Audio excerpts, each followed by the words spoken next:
Fernando Fernández nació en México en 1964. Es poeta, editor y licenciado en Lengua y Literaturas Hispánicas por la UNAM. En la década de los años 90 fundó y dirigió las revistas culturales Milenio y Viceversa. Es profesor fundador de la Escuela Mexicana de Escritores y ha colaborado en periódicos y revistas como Algarabía, Artes de México, Este País, Letras Libres y la Revista de la Universidad. Entre sus obras destacan Palinodia del Rojo, Oscuro Escarabajo, Contra la fotografía de paisaje y Viaje alrededor de mi escritorio. En la charla casual de hoy, Fernando Fernández conversa acerca de su más reciente libro, Mar en Turco, ensayos sobre Gerardo Denis. Fernando Fernández, ¿cómo te va? Siempre que te veo me recuerdo de aquella vez que discutimos, ¿te acuerdas? Hace muchísimos años éramos muy jóvenes y muy discutidores en un patio, no me acuerdo ya pero siempre me acuerdo de ti, de tu verbo, digamos, ¿no? No me acuerdo, fíjate. Sí, yo me acuerdo mucho. Tú siempre serás joven y yo siempre seré discutidor, así que sí, es posible que haya pasado. ¿No te acuerdas del tema? No me acuerdo, pero era una cuestión ligada a la literatura y discutir un poco en términos de que en esos momentos estaba el Conaculta y todo, ¿no? Hoy vamos a hablar, me parece a mí, del libro de Gerardo Denis, pero hablar profundamente del libro. Es un libro de ensayos que tiene muchísimas aristas. Primero, ¿quién era Gerardo Denis? Es una cosa que te quiero preguntar aquí ante el público, y al mismo tiempo la relación que existía entre él y María Luisa Puga, que es tu primer ensayo, ¿no? Bueno, pues Gerardo Denis es el seudónimo de un señor llamado Juan Almela Castel, que llegó a México a los 7 años de edad, hijo de un personaje muy importante en la historia de los años 20 y 30 en España, Juan Almela Meliá, quien a su vez era hijastro de Pablo Iglesias.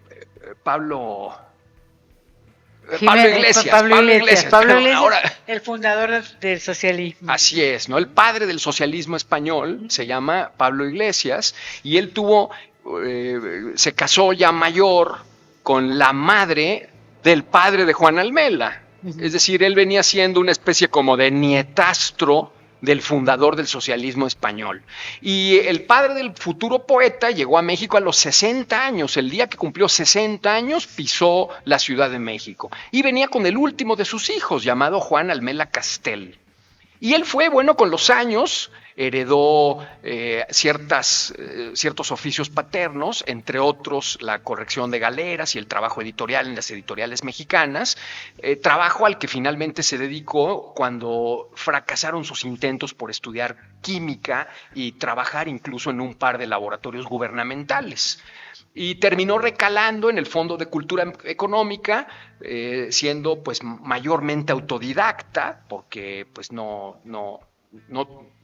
realmente no hizo la carrera. Sus estudios llegaron hasta la preparatoria, por cierto, en el Luis Vives, y siendo redactor, siendo corrector de galeras del Fondo de Cultura Económica hacia sus 35 años, se le ocurrió, al ver cómo era la poesía en México y sobre todo al leer en el año 66 la antología Poesía en Movimiento, al ver que su poesía era por lo menos tan buena como la que se vendía como poesía en México, mandó unos poemas como un perfecto desconocido a Octavio Paz, que era el embajador de México en la India.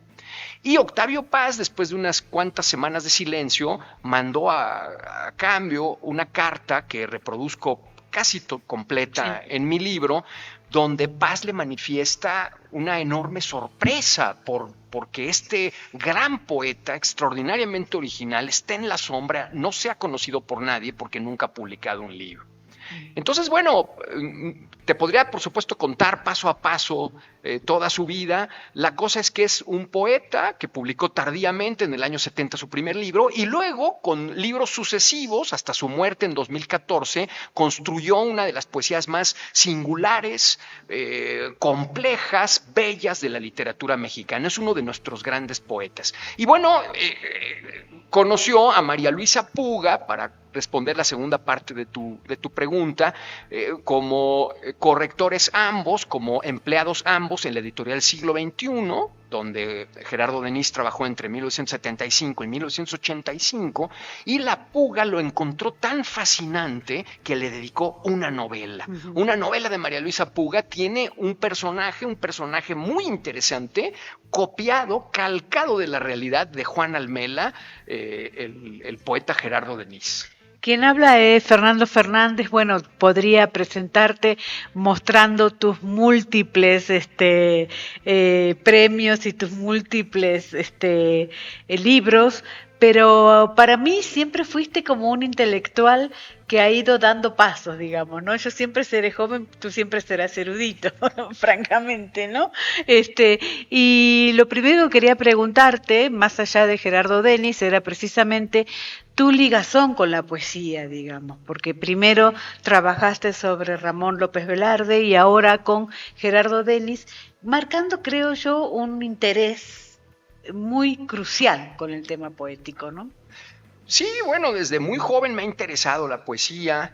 Luego estudié lengua y literaturas hispánicas en la Facultad de Filosofía y Letras. Me recibí en el año 90 con una tesis ya sobre Gerardo Denis, que nunca se publicó, mi tesis de licenciatura, y con los años, y sobre todo por mi paso, gracias a mi paso por la facultad, pues me volví un lector no solo por placer, sino también, digamos, entre comillas, profesional de la poesía, y la he venido estudiando a lo largo de todos estos años, ¿no?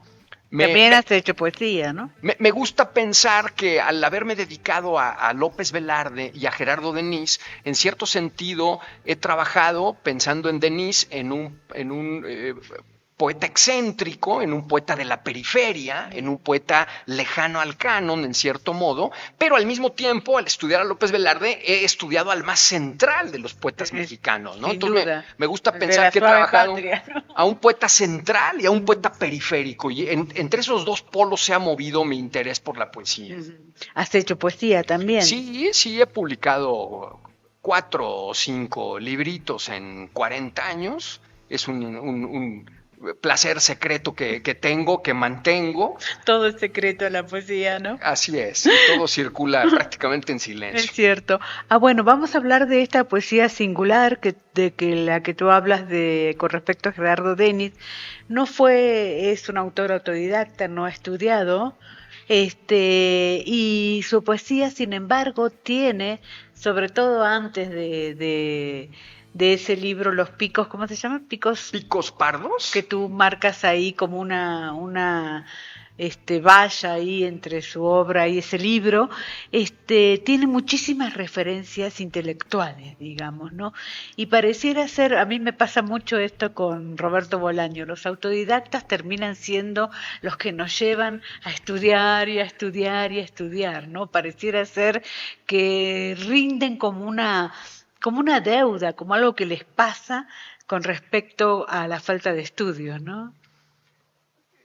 Mira, hace rato decías que soy erudito, te puedo asegurar que no lo soy de ninguna manera. Donde quizás podría tener un cierto acercamiento erudito a algo es en la poesía de Denis, a la que he dedicado tantos años de mi vida, pero fuera de eso soy un perfecto amateur. Y sobre todo lo sé porque yo sí conocía a un erudito, y ese erudito era Gerardo Denis, era un erudito, como tiene que ser todo erudito, de una extraordinaria memoria, una capacidad de reproducir las cosas de memoria en todos los terrenos que manejaba, con un conocimiento deslumbrante en muchas materias. Él sí era un gran erudito. Y ya te lo decía, estudió hasta la prepa, y a partir de ahí todo lo que supo de todas las ciencias y los temas que le interesaban, llegó a esos conocimientos por su propio pie, por sus propios medios como lector inteligente. A veces los amateurs son los que más aman las cosas, ¿no? Sí. A veces los no profesionales son los que llegan más lejos. Y eso suele suceder en la poesía. Es decir, piensa, por ejemplo, que uno de los más grandes conocedores de la poesía de Góngora en nuestros días, que es el español Antonio Carreira, ha sido toda su vida un profesor de instituto. ¿No? Sin un cubículo, sin una gran plaza, sin una gran beca de estudioso, ¿no? A veces los que más llegan, los que llegan al fondo de las cosas, son los que llegan a ellas por una vía que no es la profesional. ¿Qué son las visitas guiadas?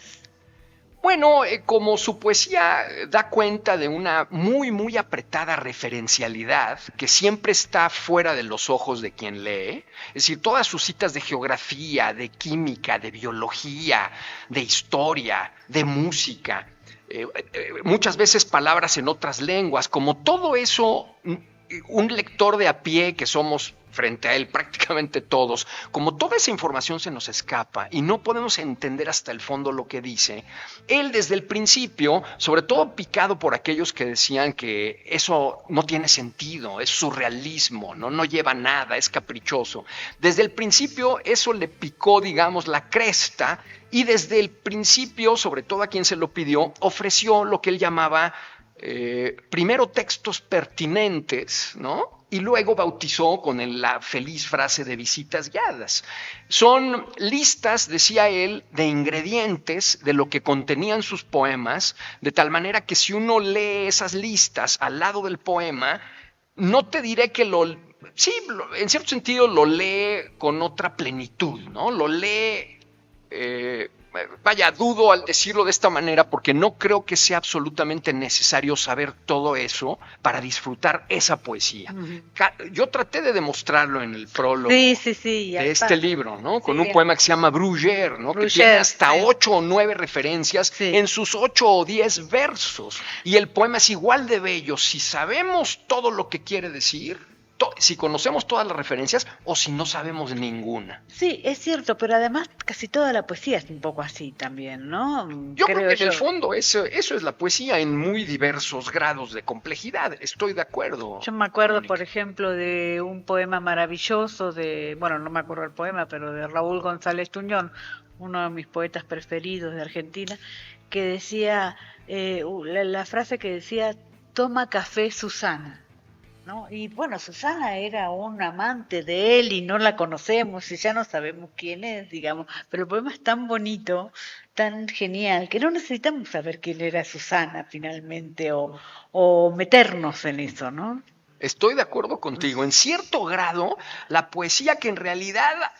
En esencia es filología, no exige que sepas todas las claves y los laberintos para llegar a cada cosa tal como la proyecta el poeta, ¿no? Siempre hay algo enigmático un poco. Lo que pasa es que en el caso de Juan Almela, en el caso de Gerardo Denis, esa es parte de la esencia misma, ¿no? Bueno, habla, por ejemplo, de Hojas Muertas. No podemos...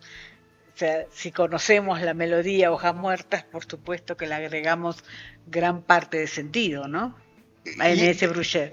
Y eso, que la frase Hojas Muertas, sin referirse a ninguna pieza de piano, ya es una frase que tiene materia, ya es una frase que te dice, te habla, qué sé yo, de otoño, de lluvia, de pasado, de pérdida. La sola frase Hojas Muertas tiene ya mucho que ofrecer, ¿no? Es cierto. Ahora, la otra vez que publicamos tu entrevista, alguien, no sé si en Twitter o no sé en qué red, dijo, yo soy fanático de Gerardo Denis. Y después me acordé de ti cuando me decías, son pocos los lectores que tienen, pero están muy convencidos de Gerardo Denis, ¿no? Bueno, sobre todo si tuvieron la suerte, como nos pasó a un puñado de nosotros, de haberlo conocido en persona, porque al enorme poderío de su poesía, a su gran lenguaje poético, si además añades la persona que algunos pudimos tratar, pues la huella que deja en nosotros es gigantesca, ¿no? Ahora mismo acabamos de saludar a una de las grandes convencidas de Gerardo Denis, ¿no? Una gran admiradora suya, que es Verónica Murguía, ¿no?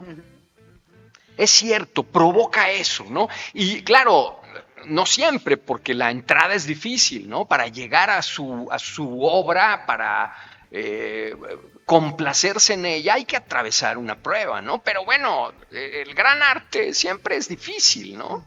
Ahora, la vi a Verónica Murguía, la vi un poco sola, por supuesto, y pensaba también que David Huerta fue un gran, también admirador de Gerardo Denis, ¿no? Bueno, David tiene por ahí un texto tremendo, ¿no? Publicado hace ya varios años, cuando Juan Almela todavía vivía, donde David, después de enumerar todo lo que le debe, todo lo que le admiró, todo lo que aprendió de él, David simplemente dice, haberte conocido es una de las cosas que justifican esta vida, ¿no? Es decir, la admiración que tenía David por Juan Almela es un buen ejemplo de lo que podía producir en una gente especialmente inteligente, con extraordinario oído poético como era David. Eduardo Milán también lo admira mucho, hizo un estudio sobre él. Ahora Eduardo Milán está por sacar un nuevo libro que me acaba de anunciar Antonio Calera, así que andan todos ahí enloquecidos. ¿Un libro de poemas? Un libro de poemas. Bueno, a mí me encantan los libros de poemas. Son maravillosos. Y sobre todo los que estábamos ya en este mundo cuando publicó esos dos extraordinarios libros suyos, que me parecen los mejores de Eduardo, ¿no? El primero se llama Errar, que es uno de mis libros preferidos de la poesía mexicana, y a continuación salió La vida mantis. Esos dos libros que hacen un juego sumamente interesante, son de mis preferidos en español. Así que siempre serán noticias si Milán saca un nuevo libro de poemas. Eso es cierto. Ahora, leyendo la poesía de Milán y leyendo la poesía de Denis, yo siento que hay como gran diferencia, digamos, ¿no? Y sin embargo hay como una gran admiración de Milán hacia Denis. Sí, bueno, no tiene nada que ver, ¿no? Claro. Vivimos en una época en la que conviven diversas tradiciones al mismo tiempo, diversas tendencias a veces muy opuestas de hacer poesía. Eso no pasó casi nunca en la historia, ¿no? Claro. Quizás en los últimos años.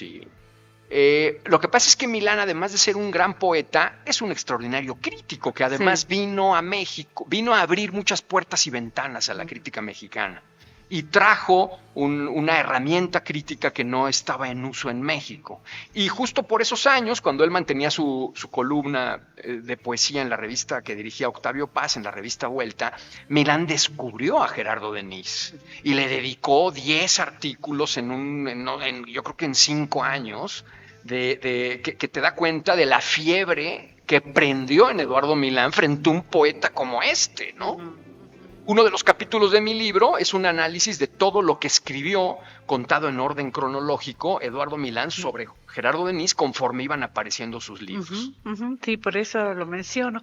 Ahora, cuando tú dices que Octavio Paz era muy fanático de Gerardo Denis y lo publicó en la revista, ¿qué valor le das a Paz, digamos, no? Como poeta y como... Bueno, me parece una referencia absolutamente crucial de la literatura mexicana del siglo XX, desde luego que sí.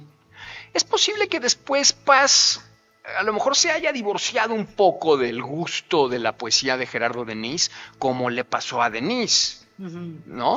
Sí. Denis conoció la poesía a través de la poesía de Octavio Paz, pero luego se deslindó pronto de la. A mí me gusta mucho más Javier Bocairrutia, sí, soy fanático. Javier, sí. Bueno, pues pero ¿por qué uno en vez del otro, no? Uno y el otro y el que sigue, ¿no? No sé, me parece que darle a Paz esa condición de que todo lo definía me resulta un poco, no sé, a lo mejor soy un poco rebelde yo. No, pero pues lo que pasa es que nadie es infalible y mucho menos si escribió tanto, ¿no? Yo creo que es muy interesante la correspondencia entre ellos, ¿no? Entre Denis y Paz, que también mi libro, que he reproducido con la máxima fidelidad que he podido. Y creo que pinta muy bien, muy bien a los dos. Es decir, la capacidad de sorpresa y de descubrimiento de Paz frente a un poeta totalmente desconocido es una gran virtud. Y luego cuando Paz publica un libro, creo que es Conjunciones y Disyunciones, se lo manda a Denis a México y Denis se lo critica. Le hace una crítica dura y Paz aguanta. No sé, a ver, por favor, nadie es infalible, ¿no? Ni Reyes es infalible, ni Paz lo es. Paz tiene muchas zonas criticables de menor intensidad en todo género, pero bueno, también convertirlo en el enemigo público número 1, como parece que ahora ocurre, supongo que es normal en el péndulo de una apreciación crítica, ¿no? Estuvo en su esplendor, ahora va muy para abajo, volverá, porque tiene una literatura mucho más que defendible, ¿no? Sí, de todas maneras no siento yo que vaya para abajo en el sentido de que me parece que son más los seguidores de Paz que Paz mismo, digamos, ¿no? ¿Cómo? Los seguidores de Paz que Paz mismo, digamos. Uno puede ir a Paz y leer sus grandes poemas sin ningún problema y luego están los grandes seguidores, ¿no? Pero no te entiendo. No Es sé. decir, molestan los seguidores más Sí, que sí, paz. Eso es lo que quieres decir. Sí. Pues yo me llevo con algunos de ellos, Ah. otros sí son insufribles, ¿no? Ilimitados, Ujú. como, no sé, todo gran escritor provoca una estela de pros y de contras, ¿no? Quedémonos solo con lo bueno, con lo que vale la Lo que pena, pasa ¿no? es que yo trato de pensar en otros escritores como Borges. No sé si tenía tantos seguidores o si hay una estela de Borges. O a lo mejor porque vivo acá y Bueno, entonces veo la Borges, estela, ¿no? en los 70s, 80s, tú hablabas bien de Borges, por ejemplo, en la facultad, donde yo y mis amigos hablábamos con enorme admiración y no eras bien visto, Ajá. porque estaba todo mezclado con la política, ¿no? Claro. Nunca se olvidó que recibió una condecoración de Pinochet, me parece que en el año 73 mismo, Sí. o por ahí, ¿no? Sí. Y eso, pues, Que fue a almorzar con Videla. Así. sí, ¿no? Pero por eso mismo digo que no había. No era existe. tan fácil. Lo que pasa es que ahora Borges ha emergido como la máxima figura Sí. literaria del siglo XX, que desde luego se lo merece. Sí. Pero bueno, son momentos de apreciación que van y que vienen, ¿no? Volviendo. Lo que queda es la literatura y es a donde hay que volver. Volviendo a Denis, la otra vez te preguntaba si tenías ganas de hacer la biografía, me decías tú que no. ¿De Gerardo Denis? Sí. Mira, tuve que sacrificar 4 capítulos. Ajá. Que mi proyecto original, apoyado por el FONCA, Ajá. que desarrollé mayormente entre el 16 y el 19, contemplaba 4 capítulos más que he tenido que sacrificar. Y uno de ellos es una vida de Gerardo Denis contada por sus propias palabras, tomando todo de sus libros, de las muchas entrevistas que me dio, de las horas de audio que tengo grabadas y que son inéditas. Y es un capítulo precioso de 60, 70 páginas donde está expuesta su vida al detalle a través de su propio testimonio. Bueno. Eso puede ser un libro que pueda aparecer alguna vez, ¿no? Sí. De manera independiente. Bonilla está encantado con este libro y los he leído y están maravillados. ¿Tú cómo? Bueno, yo estoy encantado con ellos, ¿no? Han sido extraordinariamente generosos conmigo. Es el 3er libro que me publican, entonces para mí pues es mi casa editorial, son mis amigos y yo soy el que estoy profundamente agradecido con Bonilla Artigas Editores y particularmente con Juan Luis Bonilla, que, bueno, todo el mundo lo dice y está a la vista de todo el mundo, se ha convertido en el gran editor de estos días en México, sobre todo porque ciertas instituciones o han sido desaparecidas contra su voluntad, o han renunciado al objetivo para el cual fueron creadas. Sí, alguna vez vamos a hacer un debate sobre el tema del libro, que es terrible lo que está pasando aquí, ¿no? Terrible. Ahora, bueno, me contabas que cuando fue el nacimiento de Gerardo te reuniste con la familia, le llevaste el libro, cuéntame un poco. Sí, bueno, yo tengo muy buena relación con doña Josefina Rodríguez, su viuda, y por supuesto con sus hijas, con Laura y Elsa Almela. Y cuando se acercaba este pasado 14 de agosto, que se iban a cumplir 90 años del nacimiento de Juan Almela en Madrid, el 14 de agosto de 1934, busqué a Elsa y le propuse que pasáramos la tarde juntos, y fue una tarde muy bonita. Estaban ellas 3, llegaron los nietos de Juan, David, Juan y Lucía, y luego llegó todavía, se incorporó David Holguín, claro que su yerno, sí, que además justo por esos días publicó una crónica tan bonita, tan justa, al mismo tiempo tan desgarradora de los últimos días de Denis en el Sanatorio Español de la Ciudad de México. Y bueno, pues fue una tarde melancólica, de risas, de abrazos, verdaderamente bonita ocasión para celebrar a nuestro querido amigo. Después de haber escrito este libro, de haberlo armado, ¿qué cosas descubriste que no habías descubierto antes en la poesía de Gerardo? Bueno, ha sido un proceso de ir descubriendo cosas con el paso de los años, ¿no? Tuve la gran fortuna de tratarlo durante 26 años, Mónica. 26 años desde que lo conocí en 1988 y hasta el día de su muerte en el Sanatorio Español. Ahí nos reunimos con David Huerta, con la familia. Así que más bien fue un proceso de descubrimiento paulatino a lo largo de los años. Uno de los más interesantes y curiosos, tú en cierto modo, bueno, aludías de alguna manera a él en tu primera pregunta, tiene que ver con la novela que le dedicó María Luisa Puga. porque esa novela yo supe de ella 20 años después de tratarlo, de comer con él frecuentemente, de editarlo, de que él tuviera una columna mensual en la revista Viceversa. Y un día Pablo Mora, sabes, ¿no? Exdirector del Instituto de Investigaciones Bibliográficas, estando de visita en casa de Juan Almela, me dijo que si yo no conocía la novela que María Luisa Puga había escrito a partir del testimonio de Juan, y fue una revelación para mí que existiera ese documentazo, ¿no? Además, bueno, para mis intereses como estudioso de su vida y de su obra, pues es una fuente buena. La novela se había editado hacía mucho, en el 87, así que tuve que revolver no sé cuántas librerías en Donceles hasta dar con un ejemplar.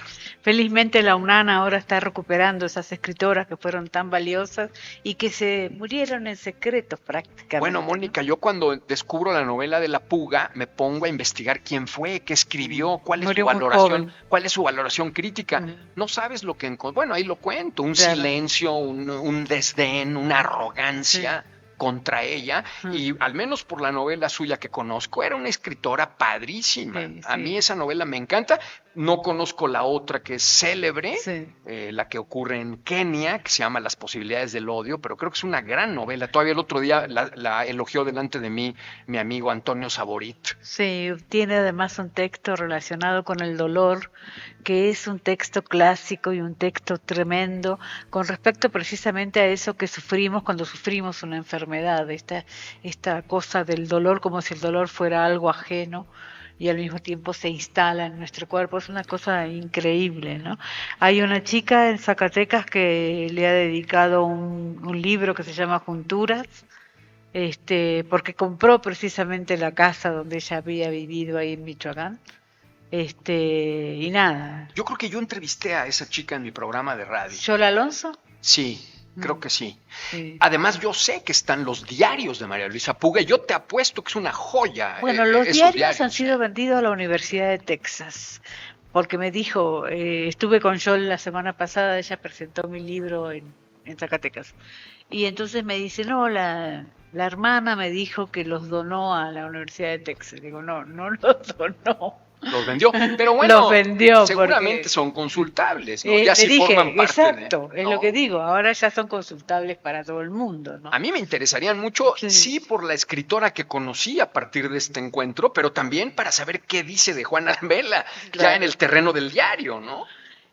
Bueno, yo conozco a Laura Almela, ¿no? Que es una gran actriz y al mismo tiempo me parece a mí, es una tontería lo que voy a decir, pero es una actriz poética, me parece a mí. Que hombre, Laura es y que probablemente venga de ahí, digamos, de toda esa atmósfera. Laura es un portento de actriz. Total, ¿no? sí. Debe ser la actriz teatral más notable del país, ¿no? Exacto. Tiene una fuerza y una profundidad y claro, fue muy cercana a su padre, ¿no? Claro, sí. Fueron muy cercanos, ¿no? Laura cuenta las grandes caminatas que hacían ella y su padre por la Ciudad de México, y oyéndolo hablar y hablar y hablar. Claro, Laura bebió a su padre, ¿no? Claro, eso sí. Hay una parte importante de ella que es muy de Gerardo Denis. Claro, ¿no? Por eso trato de convencerle, el otro día la trataba de convencer de que tiene que hacer un gran espectáculo con la poesía de su padre, ¿no? Claro, eso sería genial. Bueno, para ir terminando, más allá de Gerardo Denis, tú perteneces a la Academia Mexicana de la Lengua, y una de las preguntas que quería hacerte, ¿qué es lo que pasa hoy con la lengua mexicana, digamos, ¿no? Se está recuperando muchísimos términos populares, al mismo tiempo hay como un español, creo yo, desmedido a veces por la entrada del inglés, ¿no? No sé cómo lo ves tú. No te entiendo esto último. Me parece que hay muchas palabras que están entrando del inglés y que me parece que, como dice Juan Villoro, que somos esclavos un poco de la inteligencia artificial, también me parece a mí que somos esclavos del idioma inglés, ¿no? Por ejemplo, existe la palabra dúo y ahora todo el mundo dice dueto, por ejemplo, que es una derivación de la palabra en inglés, ¿no? Pero así, esa es la vida de la lengua. Yo ya sé, es decir, ya la lo lengua sé. es un frente abierto Ya a lo todo sé. lo que ocurra, ¿no? Viene todo lo del inglés, pero ¿qué me dices de todo lo que está entrando de España? Sí. Con la brutal presencia empresarial de los españoles. Es decir, ya nadie dice reservación. Toda la vida dijimos reservación y ahora todo el mundo dice reserva, que a mí me sigue pareciendo pues, que no es nuestro, ¿no? Conversatorio. Esta palabra, pero esa viene de Sudamérica, yo creo, ¿no? Ay, Dios. Un conservatorio, a mí conversatorio, a mí me parece horrible también, ¿no? Pero como que, no sé, la gente siente que es como prestigioso, quizás porque tiene inseguridad de su propia lengua, ¿no? Y entonces adoptas todo eso que te viene de todas partes, ¿no? Pero, no sé, ¿Te gusta estar ahí como es? Sí, me gusta muchísimo. Ajá, ¿qué ¿Sabes? es lo que hace? Pasa un fenómeno curioso. Muchos de los fenómenos populares que me irritan, no sabes con qué ecuanimidad todos esos casos los trata la academia. Es decir, me he vuelto más conservador yo que lo que veo que hace la academia, ¿no? Porque la academia ha adoptado el papel que debe tener, que es de enorme apertura, de comprensión y de señalar las normas, ¿no? Sin que sea una regla de hierro, ¿no? Sabiendo siempre que la lengua es de los hablantes, nunca de una academia, ¿no? La academia siempre va un poco atrás, ni modo, lo sabe, va un poco atrás, la lengua española siempre va un poco adelante, pero sí me parece, en 2 o 3 situaciones me he dado cuenta que yo soy más conservador que el espíritu de la academia, ¿no? Supongo que eso habla mal de mí y bien de ella. Bueno, mucho más conservadora es Concepción Company, ¿no? Que es así la directora de los normativistas, digamos, ¿no? Bueno, pues ella conoce como pocos, Sí, sin duda. sobre todo la historia de la lengua, ¿no? Y tiene pues mucho que decir, hay que oírla, ¿no? Sí, exactamente. Ya si no hacemos caso de lo que nos dice, pero bueno, tomar en cuenta su punto de vista siempre nos enriquecerá. Y bueno, la última pregunta es tú como creador, digamos, ¿qué cosas miras para atrás? Sacaste un libro con respecto a la pandemia que no estuvo tan fácil para ti. Híjole, Casi te mueres, la verdad. Eso es así, un poco. Sí, fue muy fea experiencia. Fue en mayo del 20, ¿no? Sí. Las vacunas no estaban ni en el horizonte, Sí. me agarró desprevenido. Sí. Entonces sí pasé 5 días en el hospital, Sí. al principio con mal pronóstico, pero afortunadamente... Sí, exacto. Pero lo que digo, si miras para atrás, ¿estás contento con tu carrera, con los libros? ¿Qué sientes que te falta? Nada, estoy contentísimo, estoy muy satisfecho. El otro día le decía a Vero, mi novia, que cada día me doy más cuenta que yo vine al mundo para leer en la tarde. Y es lo que trato de hacer y sigo haciendo. Y Cada vez hay menos tardes. Absolutamente ¿no? encantado de hacerlo, ¿no? Ahora estoy contento porque está en imprenta el libro con lo mejor del archivo fotográfico de Viceversa. Ajá, sí. Son, imagínate, 140 fotos de 85 fotógrafos. Todas las imágenes provienen del archivo de la revista Viceversa, que acabo de donar al Instituto de Investigaciones Estéticas de la UNAM. Ajá. Así que estoy muy contento. El libro se llama Viceversa, la historia de la revista contada por sus fotos. A mediados de este mes vamos a tener ejemplares, así que estoy muy contento por eso. Bueno, la última, y muchísimas gracias por haberte venido hasta aquí, es ¿qué le dirías a las nuevas generaciones para que lean el libro sobre Gerardo Denis? Bueno, pues creo que hay no solo una figura muy notable que por descubrir, sino creo que detrás de su nombre hay una de las experiencias poéticas más fascinantes, más extremas, más ricas, más aleccionadoras de la poesía mexicana de los últimos 50, 60 años. ¿Tú crees que es una poesía para el futuro? Sí, claro, ahorita ya es el futuro, ¿no? Él empezó a publicar en el año 70, te decía que tardíamente, su libro Adrede, y aquí estamos en el futuro unos cuantos. Mira, cuando un poeta se vuelve muy popular y sus poemas se vuelven muy populares, casi siempre hay algo ahí que falla, hay algo que no... Hace poco todavía había un pequeño grupo de personas defendiendo con gran entusiasmo a un pésimo poeta, Y bueno, yo decían, pero es que oigan esto, y decía una estrofa y yo decía, es que es peor que la que acaban de leer, no hay lenguaje, no hay imagen, no hay aventura, no hay riesgo, nada, ¿no? Es para complacer al auditorio. La gran poesía no es para complacer al auditorio y más Claro bien que no. circula en voz baja, ¿no? Y de ejemplar en ejemplar, ¿no? La poesía no es algo para ser popular. Y en estas épocas que estamos bajo esta espantosa tormenta de populismo, también en la cultura, y también en la gestión de la cultura, es cuando es más necesario volver al silencio y volver boca a boca y libro a libro a hacer circular los poetas que nos gusten en nuestro entorno inmediato. No aspiramos, no podemos aspirar a más.